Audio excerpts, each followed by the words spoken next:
Far East Broadcasting Company Philippines, in partnership with Green Hills Christian Fellowship Ortigas, bring you a message from the Word of God. Together, let us know Christ and make Him known. Mapagpalang hapon po sa ating lahat, GCF family.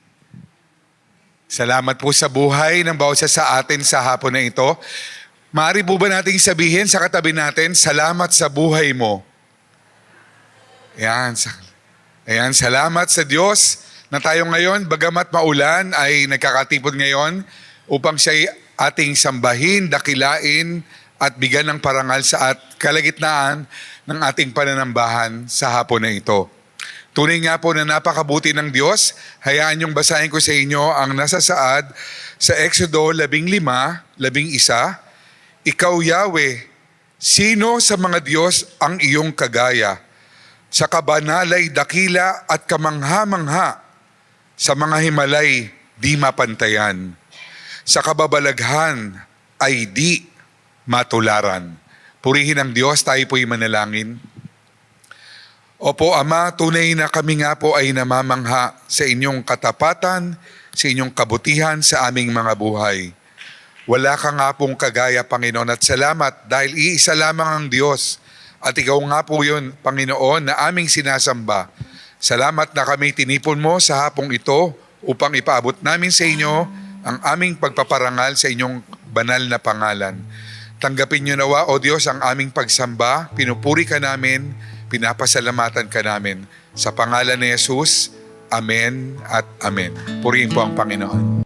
Tayo po ngayon ay babasa ng banal na kasulatan. Buksan po natin ang ating mga Biblia sa Galatians chapter 5.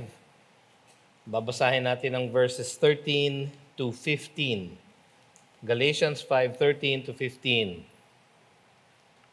Tayo po'y tumayo at sabay-sabay po natin basahin.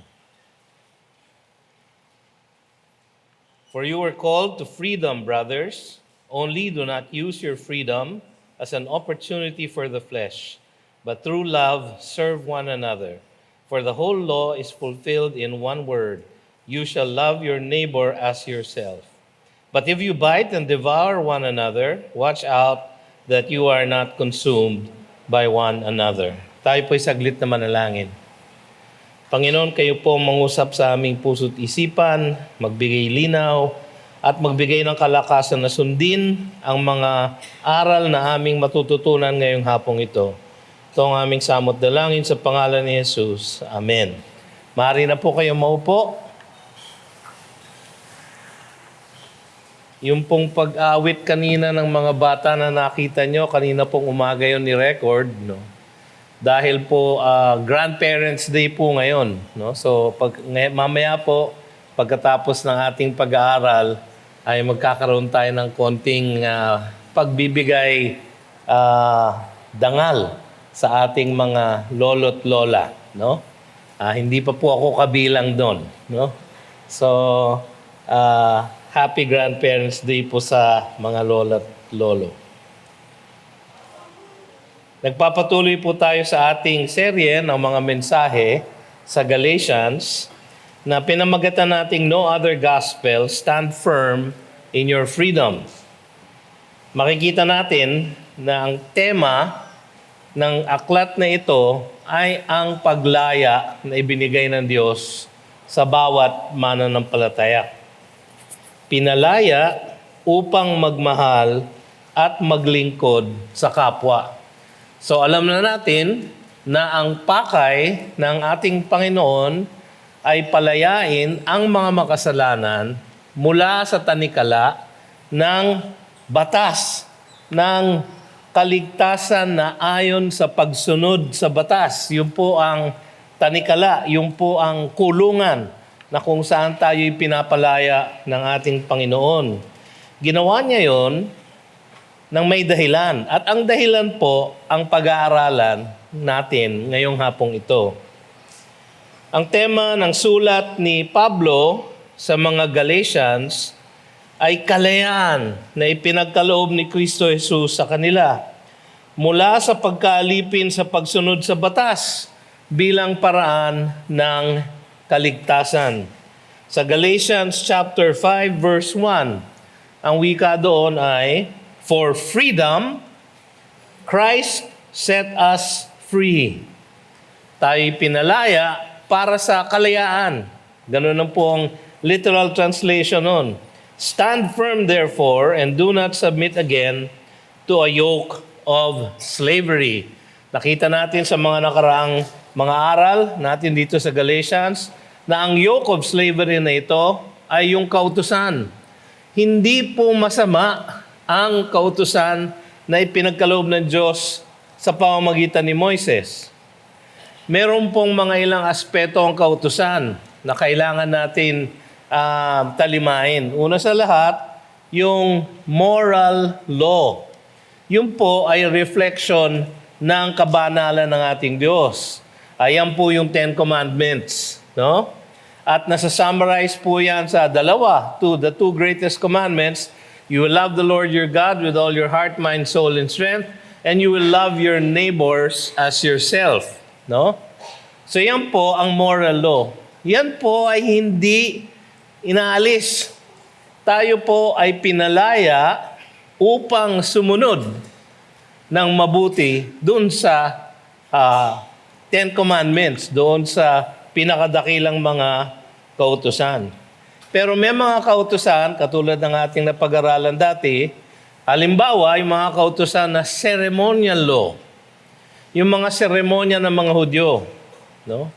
Yung mga seremonyang yon ay isang pangitain, isang foreshadow, isang anino ng darating na Mesiyas. Kaya yung kapag sila ay nag-aalay ng hayop at ibinubuhos ang dugo sa altar at sinusunog ang laman, ito po ay isang picture, isang larawan ng gagawin ni Kristo Jesus sa darating na panahon. Napapaloob din doon sa mga kautusan na ibinigay ng Panginoon kay Moses, ang mga civil law, yung mga batas na nag-govern sa kanila bilang isang lipunan. So yung ceremonial law, tsaka yung civil law, pinalaya na po tayo ng Panginoon doon. No? Bagaman ngayon, sa ating panahon, meron pa rin tayong sinusunod na civil law na ayon pa rin sa Ten Commandments. So, ang kautusan ng Diyos ay banal. Hindi ito ina-abrogate ng ating Diyos.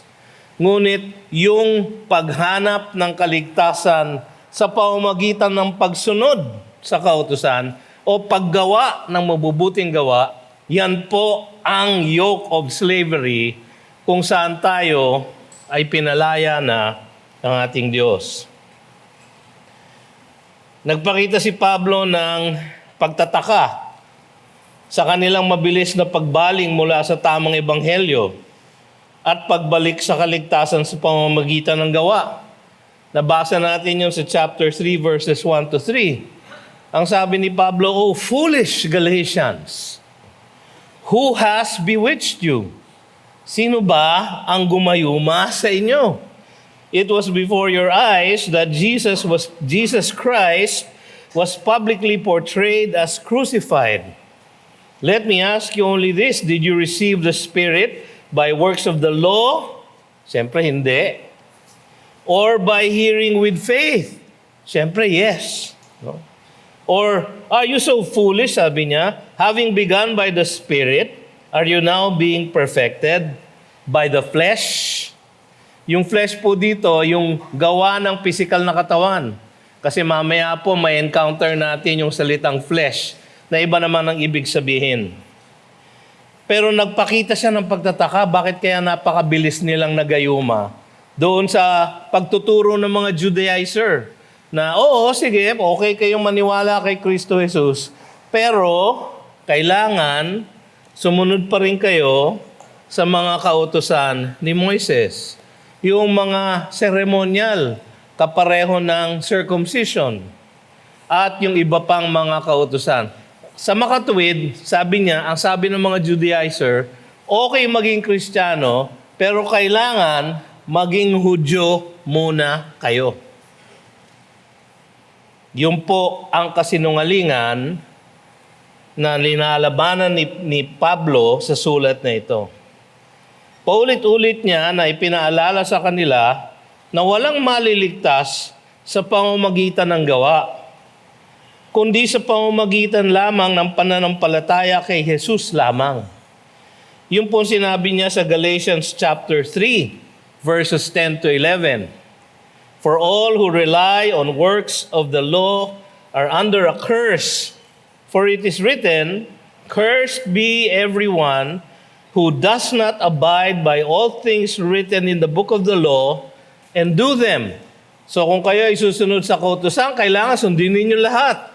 At dahil hindi masusunod lahat, kayo ay sinumpa, sabi dito. Verse 11, Now it is evident that no one is justified before God by the law. Walang inaaring ganap sa mata ng Diyos sa pamamagitan ng mabubuting gawa o pagsunod sa batas. For the righteous shall live by faith. The righteous shall live by faith. Yan ang kanyang battle cry. Kaya nagpahiwatig siya ng tuwa sa kanilang pagunlad, sa kanilang buhay espiritual. Sabi niya sa chapter 5 verse 7, You were running well. Uy, okay kayo Kayo ay naniwala na kay Jesus, nanalig sa Kanya, at sa Kanya lamang para sa inyong kaligtasan. Maganda yan.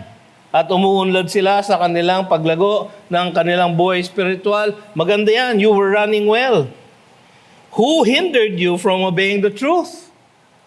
So nagtataka si Pablo. Kaya nagpakita muli siya ng pagkamuhi sa mga humahadlang sa kanilang paglago. Kaya yun ang ating lesson nung last time, di ba? Sabi niya sa verse 12 ng chapter 5, I wish those who unsettle you would emasculate themselves. Naku, grabe. Napakasakit. Napaka-violent na word ang kanyang ginamit. Ganon ang tindi ng galit niya sa mga nagbibigay ng bulaang katotohanan o bulaang katuruan sa mga Kristiyano na Galatians. Sila ay Kristiyano na. Sila ay niligtas na ng Panginoon. At merong pa rin nagnanais na guluhin sila, lituin sila, na kailangan pa nila maging Hudyo, magpa-circumcise, sumunod sa kautusan ni Moises, para mabuo ang kanilang kaligtasan. Pero mga kapatid, ang kaligtasan ay by grace alone, through faith alone, in Christ alone. Yun po ang malinaw na mensahe dito. Sa mga talatang susunod na ating pag-aaralan, kanyang ipinaliwanag na sila ay pinalaya ni Jesus mula sa pagkaalipin sa batas, hindi upang abusuhin ito, kundi upang maglingkod at magmahal sa kanilang kapwa na siyang tunay na diwa ng pagsunod sa batas. Kasi kung ang pagsunod sa batas ang hinahanap nila, ang tunay na diwa nito ay pag-ibig. At ang pag-ibig ay ipinapakita sa pamamagitan ng paglilingkod. Ngayon na sila ay pinalaya na mula sa tanikala ng batas, sinasabi ni Pablo dito, pinapaliwanag niya na huwag niyong abusuhin ito. Ang isa kasing nangyayari sa maraming panahon, ang isang nangyayari ay isang kaisipan, no, na delikado. Minsan nangyayari sa atin. So ngayon na ligtas na ako, no? 'Di ba niligtas na ako ni Jesus? Pinatawad na niya. Pinagbayaran na niya ang lahat ng aking pagkakasala, past, present, and future. Aba, edi malaya na nga ako. Ligtas na ako. Malaya na akong magkasala. Hindi po. Pagka ganun po ang kaisipan nyo, sabihin nyo, bayad na niya eh. Sayang naman yung binayad niya. No? So magkakasala na lang ako kasi bayad na eh. No? Kalokohan po yun. Hindi po yun ang gagaling sa Panginoon. Galing po yun sa ating kaaway.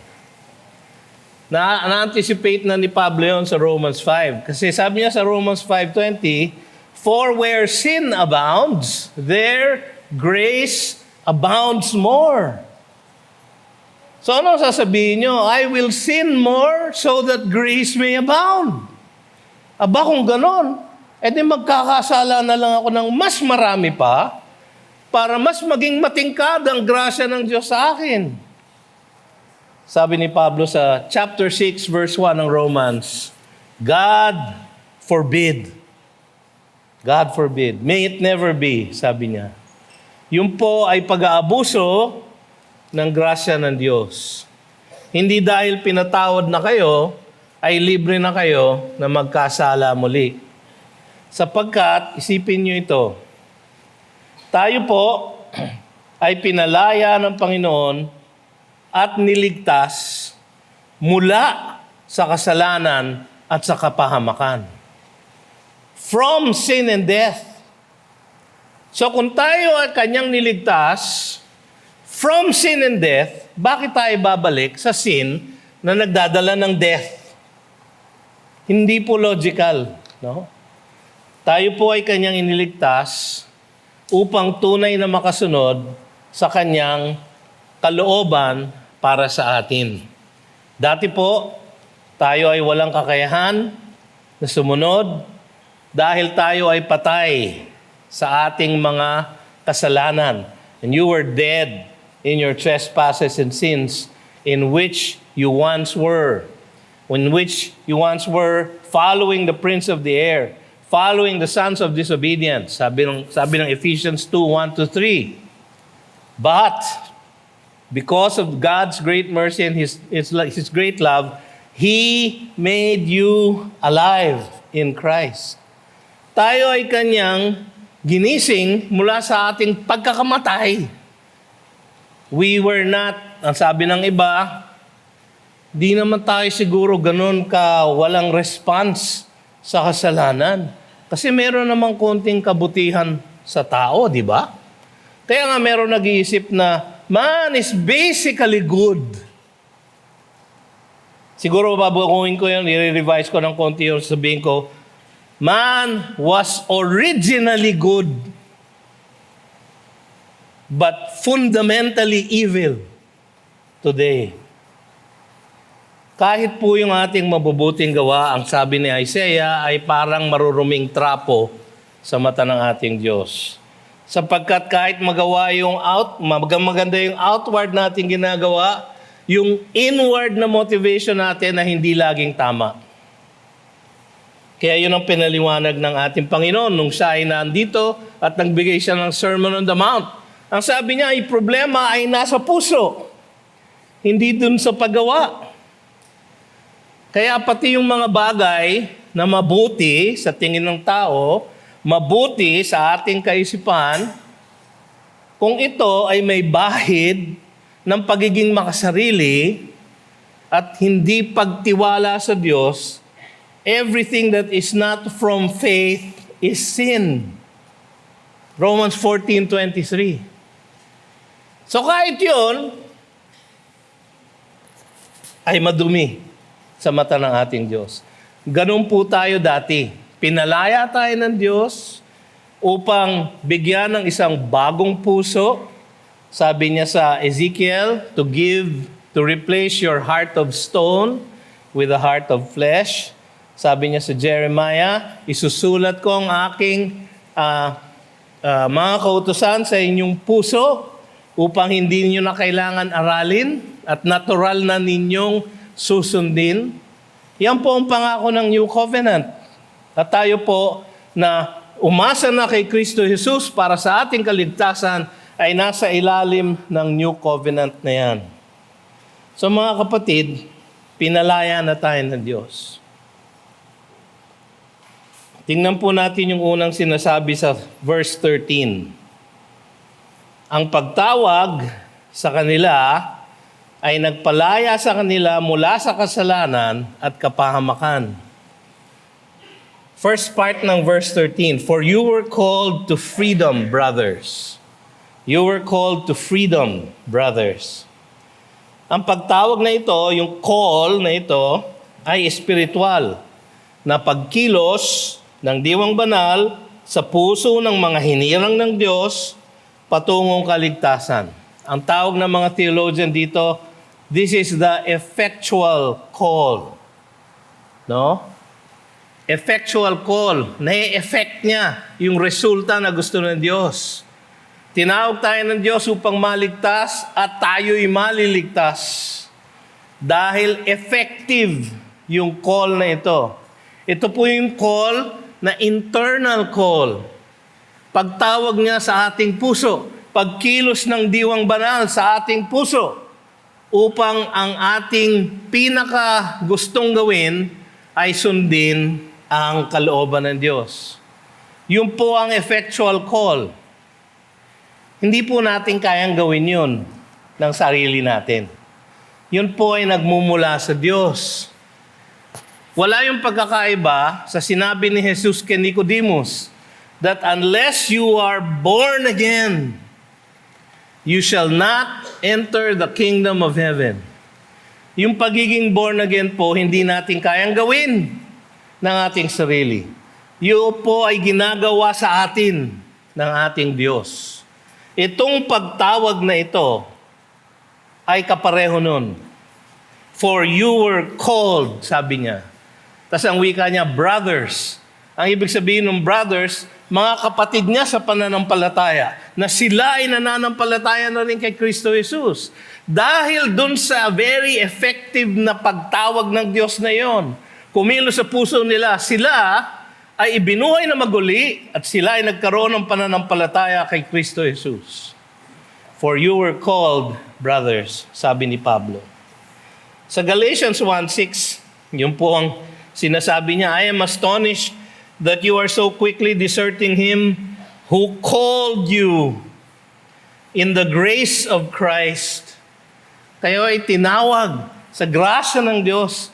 Hindi niya kayo kailangan tawagin. Pero because of His grace, tinawag niya ang mga makasalanan na ito. And are turning to a different gospel, sabi niya. Bakit kayo ganyan? No? Tinawag na kayo ng Diyos. Huwag na kayong babalik doon sa pinanggalingan ninyo. Sa chapter 1 verse 15, tungkol sa kanyang sarili, ang sabi ni Pablo, but when He who had set me apart before I was born, grabe. So wala pa siyang kaisipan, wala pa siyang kakayahan na sumunod o hindi sumunod sa Diyos. Before I was born, and who called me by His grace. Yung pong effectual call is by His grace. Sa chapter 5 verse 8, ang sabi niya doon, this persuasion, yung yung kaligtasan na sa pamamagitan ng mabubuting gawa. This persuasion is not from Him who calls you. Tinawag niya kayo, hindi upang manampalataya sa inyong sariling kakayahan na sumunod sa kautusan para kayo'y maligtas, kundi tumangan lamang at manampalataya lamang sa nagawa ng gawain ni Kristo sa krus. Sa Romans 8:30, and those whom He predestined, He also called. And those whom He called, He also justified. And those whom He justified, He also glorified. Wala pong putol yun. Saka by the way, lahat po ng verb dyan, past tense. Called, past tense. Justified, inaring ganap, dineclare righteous, past tense. Glorified. Glorified, nasa langit. Past tense na rin po. Sapagkat tawag ng Diyos yan at effectual ang kanyang call, mangyayari at mangyayari ang kanyang pinapakay na gawin. Sa 1 Corinthians 1:9, sabi ni Paul doon, God is faithful by whom you were called. Called into what? Into the fellowship of His Son, Jesus Christ our Lord. You were called to be Christians.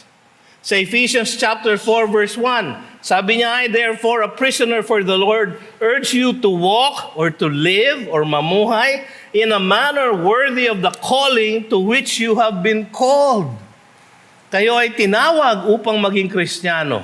Lumakad kayo ng mga Kristiyano. Sa Ephesians chapter 4 verse 4, there is one body and one spirit, just as you were called to the one hope that belongs to your call. Paulit-ulit yung calling ng Panginoon. Sapagkat ang calling na ito, yan ang nagliligtas sa atin. Hindi yung mabubuting gawa. Sa 1 Timothy 6:12, fight the good fight of the faith, take hold of the eternal life to which you were called.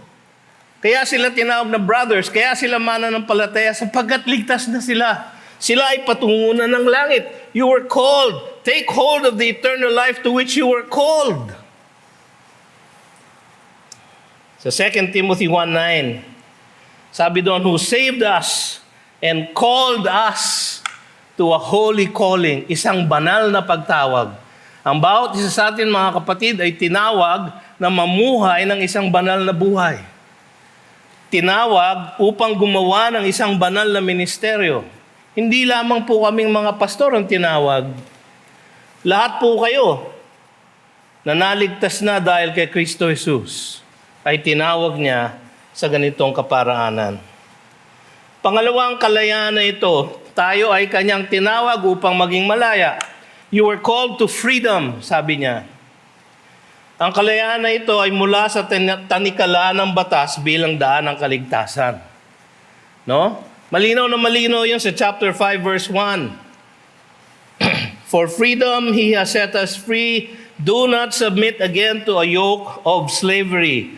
Sa chapter 4 verse 3, in the same way we also, when we were children, were enslaved to the elementary principles of the world. Yung mga religious activities na akala nating nakapagliligtas, ngunit hindi.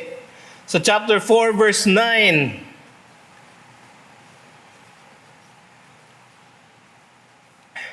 ayaw mag-click. Sa chapter 4 verse 9, but now that you have come to know God, or rather to be known by God, how can you turn back again to the weak and worthless elementary principles of the world? Bakit kayo babalik pa sa mga relihiyon na hindi nakapagliligtas kung kayo iligtas na? Sa Romans chapter 8 verse 2, for the law of the Spirit of life has set you free in Christ Jesus from the law of sin and death.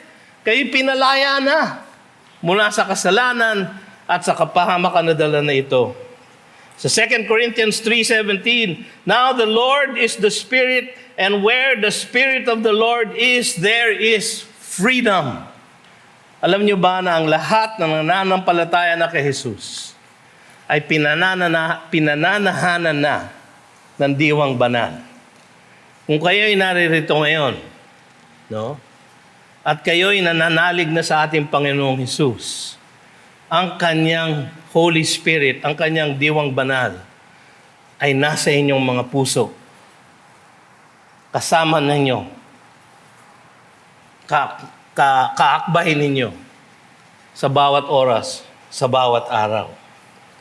So, ang pagtawag sa kanila ay nagpalaya sa kanila mula sa kasalanan at kapahamakan.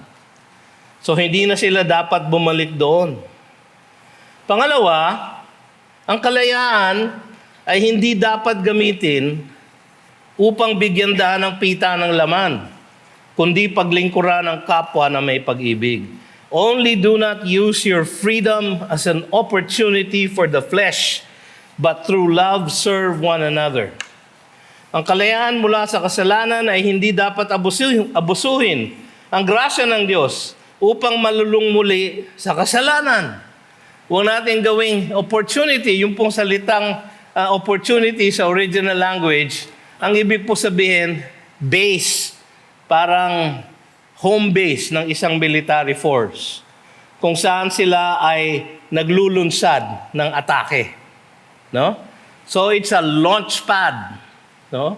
Yung po ang isang pwede natin tignan. It's a launch pad. No? Lalo na yung gumagamit sa inyo ng Apple na Macintosh, no? na MacBook. Di ba ang tawag dun sa lalagyan ng lahat ng apps ay launchpad. kung saan naglo-launch kayo ng mga application na gusto nyo gamitin. Ganun po ang ibig sabihin ng salitang opportunity. Sinasabi niya, huwag nyo nga gamitin ang inyong pagiging ligtas na maging launchpad na kayo ay malulong sa gawa ng laman. Ano ba ibig sabihin ng flesh? Kanina, sinabi natin na halimbawa, ang flesh, yung salitang sarx, ay ginagamit sa iba-ibang paraan depende sa konteksto. Si Jesus sa John chapter 1, no? He became flesh. No, hindi po ibig sabihin siya ay naging makasalanang flesh. Hindi po, no? Siya po ay nagkatawang tao. Yun po ang ibig sabihin ng sarx. Pero sa kontekstong ito, ang flesh po ay pinapaliwanag ng verses 19 to 21. Galatians 5, 19 to 21. Basahin ko po. Now, the works of the flesh, the works, plural, marami. Marami ang gawa ng kasalanan. The works of the flesh are evident. Sexual immorality, impurity, sensuality, idolatry, sorcery, enmity, strife, jealousy, fits of anger, rivalries, dissensions, divisions, envy, drunkenness, orgies, and things like these. Yan ang works of the flesh. Yan po ang ibig sabihin ni Pablo dito. Hindi dahil kayo ligtas na at bayad na ang lahat ng inyong kasalanan, ay kayo maglo-launch ulit upang gawin ang lahat ng ito. Pero pastor, grabe naman yung listahan yan. Halimbawa, hindi naman ako sexually immoral. No? Kaya si Jesus, nung siya ay nandito sa Matthew 5, sa Sermon on the Mount, sabi niya, you have heard that it was said, do not commit adultery. Tapos ang sabi niya, but if one looks at a woman or a man with lust, that person has already committed adultery in his heart. O ay kung ganyan ang standard mga kapatid, sige nga, tignan natin, kayo ba hindi pa guilty ng sexual immorality? No? Impurity. No? Karumihan ng gawa, yung malalaswang gawain. No? Kayo ba ay wala kayong impure thoughts? Kahit kailan? Sensuality, yung pagiging motivated ng laman. No? I will not be graphic. No? Idolatry. Yan, pastor, wala ako niyan. Wala akong idols. No? Ang telepono mo, hindi mo idol? Ha? Yung tinitignan mo, maya. No? Palagi kang nag-i-scroll. Hindi ba idolatry yan? Sige nga, pag naiwan mo sa bahay, babalikan mo o hindi? Babalikan, di ba? Merong panahon na walang cellphone. Hindi ko alam kung paano kami nabuhay na walang cellphone. Pagka meron kang kailangan tawagan, hinto ka sa gilid ng kalye, maghahanap ka ng payphone, magpapabarya ka sa takatakboy, para ikaw ay magkaroon ng barya, maghuhulog ka ng ilang coins at gagawin mo ngayong pagtawag. Wala pang cellphone noon. Ngayon, maiiwan mo yung cellphone mo. Katulad nung minsan, naiwan ko yung cellphone ko sa bahay. Yung aming housekeeper, nag-text siya. Tinext niya ako, Sir, you left your phone. Pagbalik ko sa bahay, binalikan ko no? Sige nga, sabihin mo nga ulit ang ginawa mo. Ulitin mo ng mabagal. Pero kung minsan, tayo ay may mga idols. Yung mga kabataan. Ako'y naging kabataan din. Siyempre, may mga idol din ako noon. Di ba? Sila James Taylor, yan. Ha? Sila Jim Croce, yan, hindi nyo na alam ang mga pangalan na yan. No? Yung banda na The Eagles, yan. Yan ang mga idol ko. No? Led Zeppelin, yan. Yan ang mga idol ko. No? Pero ngayon, meron na rin mga idol ng mga kabataan, hindi ko sila kilala. No? Meron nga daw banda na 17. 17 ba? Pero 16 lang sila. Ilang? Hindi ko alam eh. Ang aking anak kanina may pinapatugtog sa radyo ng kotse na Cup of Joe. Parang kapihan. Pero banda pala yun. So tayo ay may mga idol. Halimbawa yung sorcery. Yan, medyo mabigat. No? Hindi ko alam. Meron po bang pharmacist dito? Pharmacist.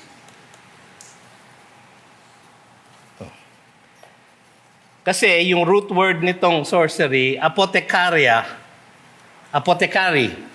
Yun po ang original name ng pharmacy. In fact, sa ibang bansa, makikita nyo, ang pharmacy, ang drugstore, ang tawag ay apothecarist. No?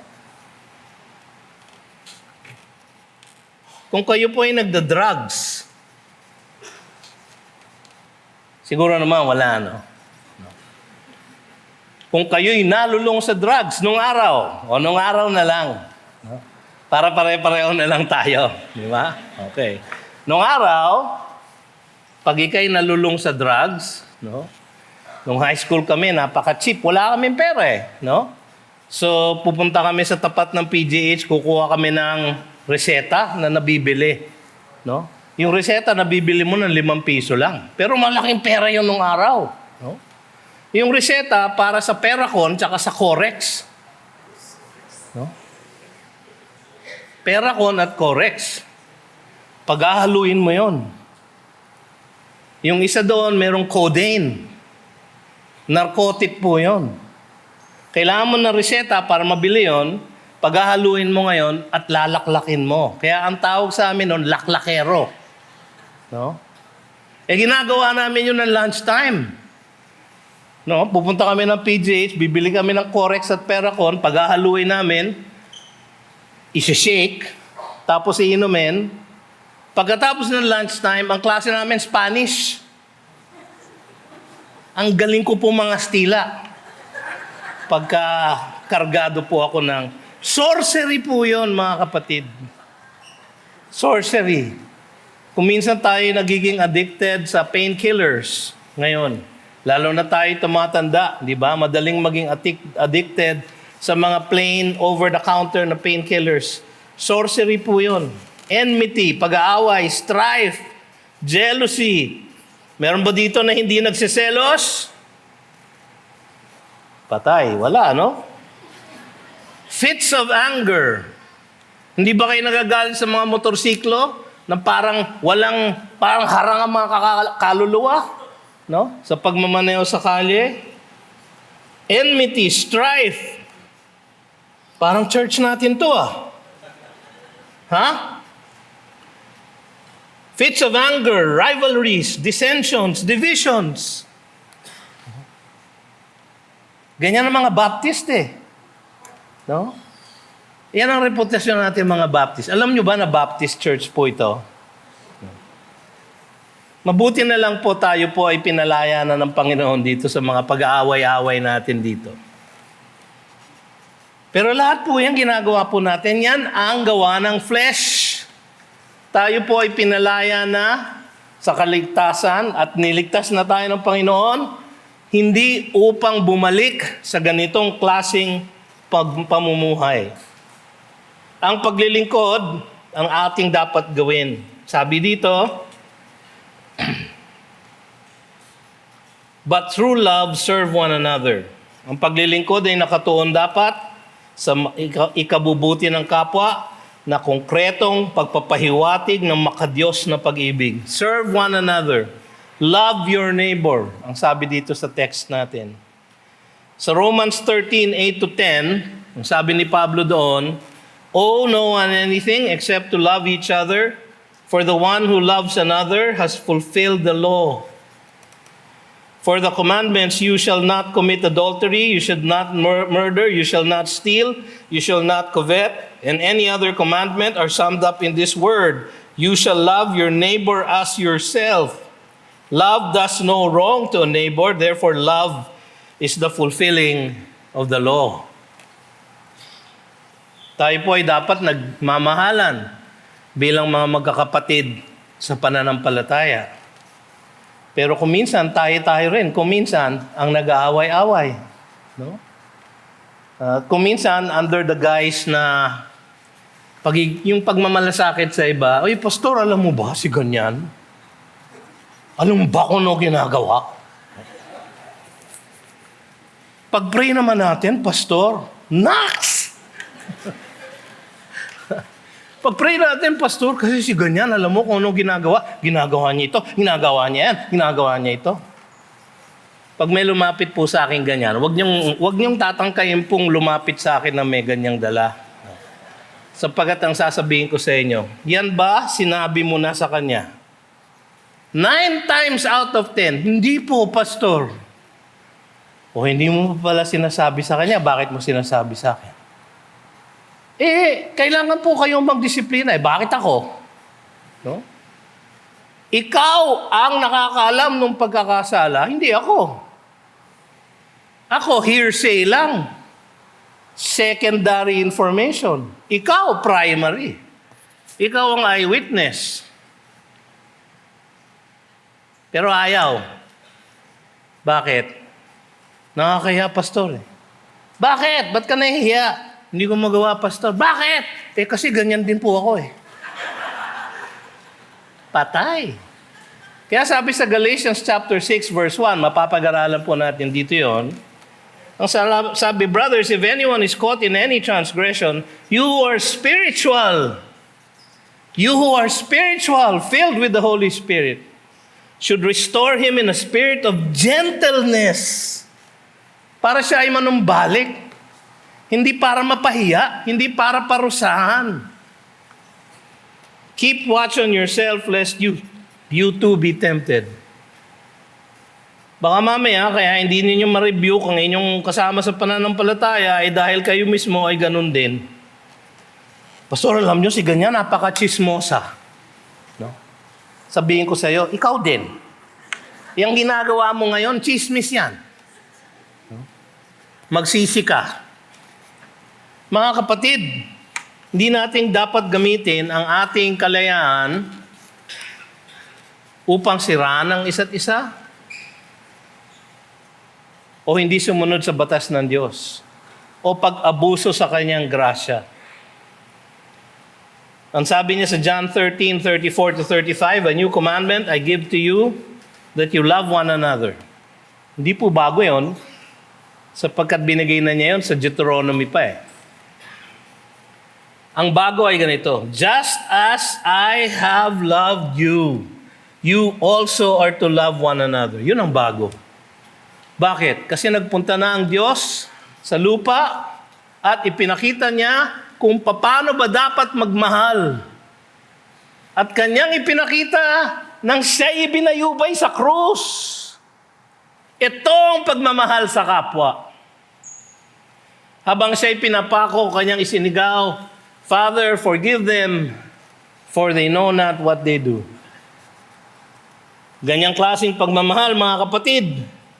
Ang sabi sa John 13:35, "By this all people will know that you are my disciples, if you have love for one another." Sa Philippians 2 verses 3 and 4, "Do nothing from selfish ambition or conceit, but in humility, count others more significant than yourselves. Let each of you look not only to his own interests, but also to the interests of others." Alam niyo, ang isang kinatutuwa ko sa henerasyon ng mga Pilipino ngayon, pag nadadaanan ko sa kalye, ay pumipila sila sa pagsakay ng jeep. No, nakakakita ba kayo ng ganon? Anong tuwa ako noon? Pagka nakakakita ako noon, pumipila. Hindi yung naguunahan. Bakit, Pastor? Meron ba naguunahan? Nung panahon ko. Nung panahon ko, naguunahan kami makasakay sa jeep. Kasi hindi mo sigurado kung meron pang susunod na jeep. Baka pag hindi ka nakasakay, maglalakad ka na pauwi. Magmula Malate hanggang Parañaque. No? So kailangan, aabangan mo yung jeep. Papalapit pa lang na ganyan. No? Aabangan mo na. Mabilis pa ang takbo. Na-master ko po yung kakapit akong ganyan sa... Noon nakakapit pa ako ng... Magaang pa po ako noon eh. No? Kakapitan kong ganyan. Tsaka hindi sa pintuan ng jeep sa bintana ng jeep. Kakapit akong ganyan at isiswing ko yung aking paa. Nasa loob na ako ng jeep. No? Magaling po ako dyan. Pero yan ang sinasabing mali. Nung minsan ginawa ko po yan, merong isang nasiksik ko sa loob ng jeep. Ka-eskwela ko pala. Ang sabi niya, "Hoy, BJ, ikaw pala yan? Grabe ka. Sineran mo lang ako ng 4 spiritual laws kahapon.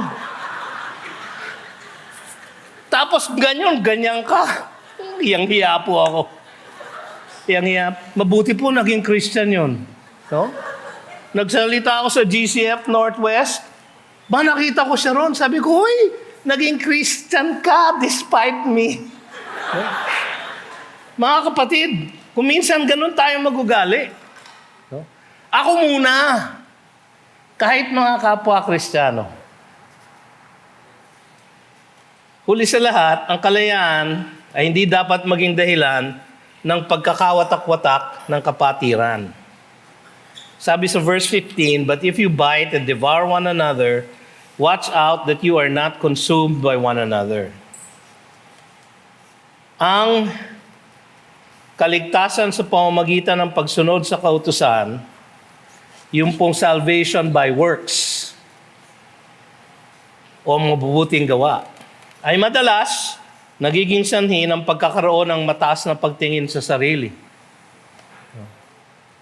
So pagka inyong iniisip, mas mabait ako dito sa kapwa ko.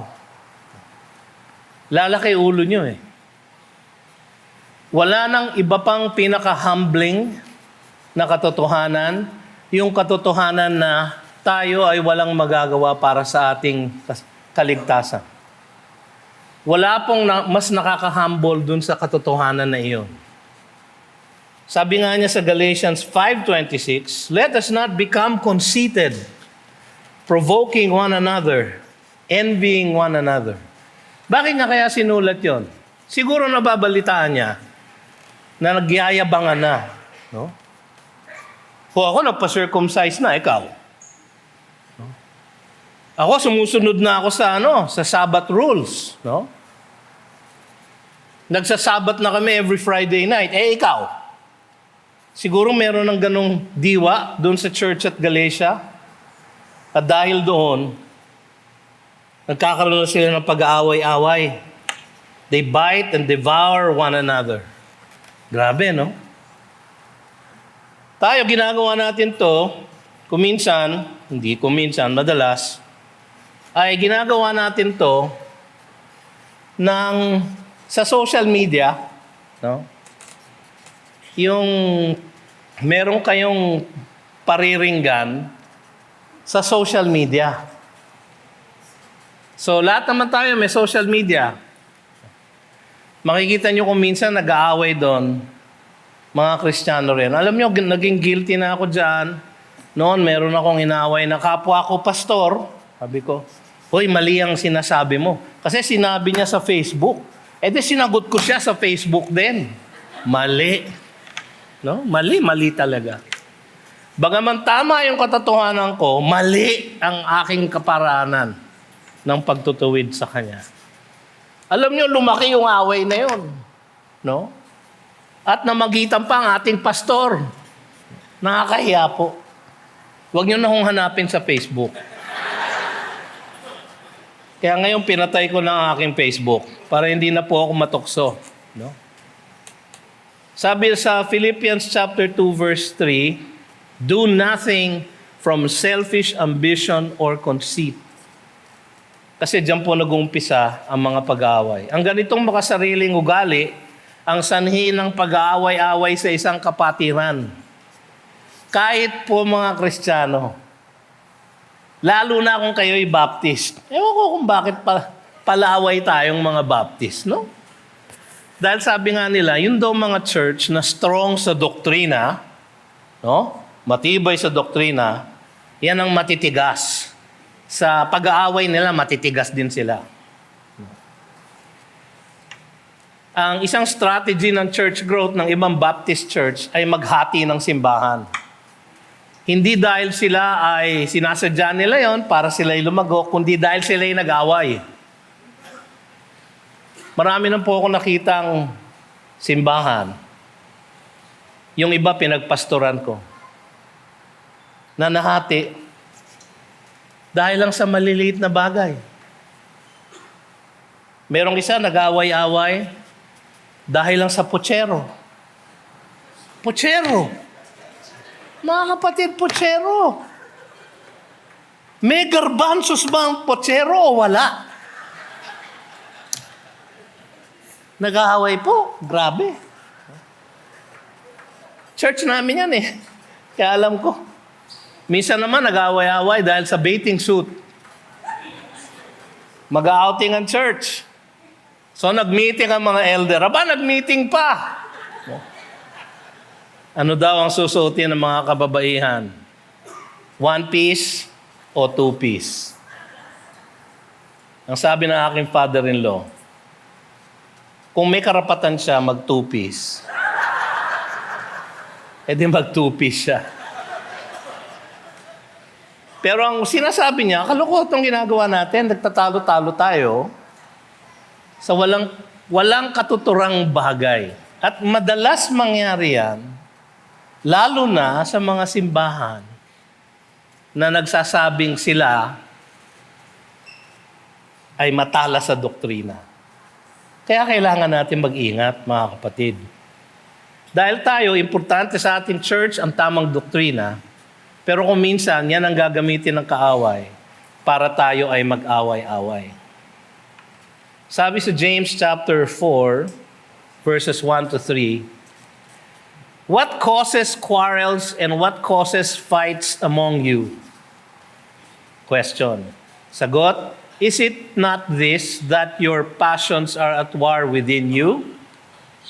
You desire and do not have, so you murder. You covet and cannot obtain, so you fight and quarrel. You do not have because you do not ask. You ask and do not receive because you ask wrongly to spend it on your passions. Hindi po ba totoo? Kaya maging maingat tayo, mga kapatid. Tayo po ay pinalaya ni Kristo upang sumunod sa Kanya. Sundin natin ang Kanyang mapagpakumbabang ehemplo sa Philippians chapter 2 verses 5 to 8. Have this mind among yourselves, which is yours in Christ Jesus, who though He was in the form of God, did not count equality with God a thing to be grasped. Siya ay tunay na Diyos, mga kapatid. Ngunit siya ay naging tunay na tao, but emptied Himself by taking the form of a servant, being born in the likeness of men. And being found in human form, He humbled Himself by becoming obedient to the point of death, even death on a cross. Kung ang ating Panginoong Diyos na Diyos na ay naging obedient, kailangan matuto din tayong maging obedient, na maglingkod, na may pag-ibig. Meron po akong nakitang isang quote sa isang paborito kong pastor. Hindi ko alam kung nailagay nila sa isang slide. Ayan po, si Pastor Alistair Begg. Ang sabi po niya, the grace of God does not relieve me of my responsibility to be obedient. The grace of God makes possible my obedience. Tayo po ay pinalaya. His grace makes it possible for us to obey. Tayo po ngayon lahat ay tumayo. Happy Grandparents' Day, mga lolo't lola.